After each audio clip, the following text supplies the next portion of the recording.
It's a whole journey. Yeah, it's amazing where starting off on the shop floor can take you. Yeah. So is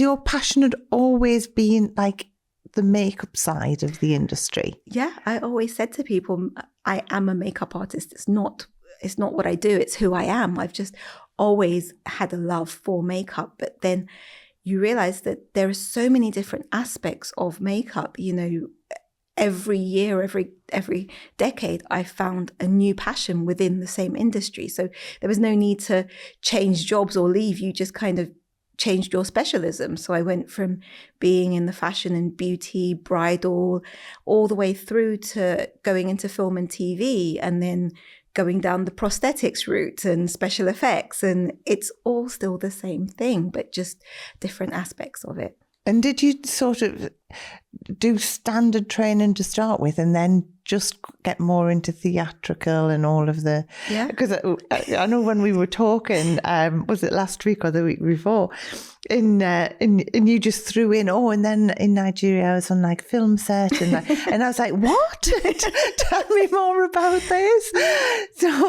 So which element did you enjoy the most? Everything. And tomorrow I might get a call and say, do you want to do this or do you want to do that? And I love them all the same. They're just different experiences, and it keeps you interested, and it keeps you really engaged, because you know you can wake up any day and you're doing something different. You know, you never quite get bored. It doesn't feel like a job. But you were asking, did I go down the traditional study route? Yeah, I feel like as a makeup artist, I fell into it because I was in the creative side. But then at some point you make the decision to go back and actually study properly. So I wanted to be a beauty therapist because that also went hand in hand, because a lot of people started asking me questions about their skin when I was working on them. And I thought, right, I'm not going to give any recommendations without actually being qualified in this. So I went back, London College of Beauty Therapy, and I got my qualifications as a beauty therapist. I then went into the holistic massage therapies. I then carried on with a love of learning, just realizing, okay, there are all these other courses that you can add on as well. And everything went from the traditional beauty therapies into perfume blending, into the special effects was something that I really knew I had to go and study, because at that point I was already teaching anatomy and physiology, and I realized that would actually really help me in the prosthetics, because I could actually really recreate anatomy injuries.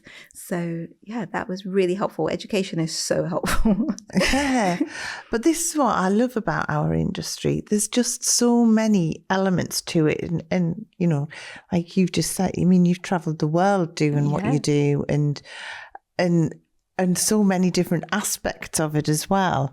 I mean, the prosthetic side, that must, like, when I watch, that is, you know, when I watch anyone doing that kind of work, that is so specialised, isn't it? It's like, how long did it take to train in all of the aspects that you've done in the makeup industry? I'd say I'm a forever student. I'm kind of always doing one course or another. It's kind of an inside joke with us where everyone's like, what course are you on now? I just think that there's so much to learn and there are so many specialisms. But I went back specifically to say I'm going to go back to school when I was about 28 or so.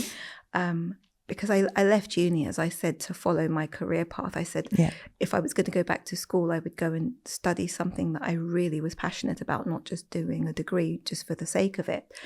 And been now a good old 20 years now, constantly studying different things. But the prosthetic side,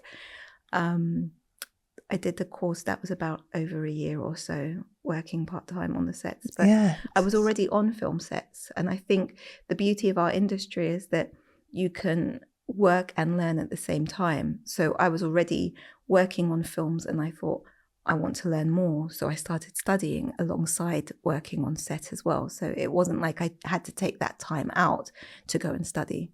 Yeah. So do you still do film work as well? I've officially hung up my brushes as of last year in all aspects. So it's kind of like, Shock horror. Everybody's like, what do you mean? You've been a makeup artist practically your whole life. But I have just officially hung up my brushes. And but if Steven Spielberg wants to call me, he's free. Don't let him know I said that. But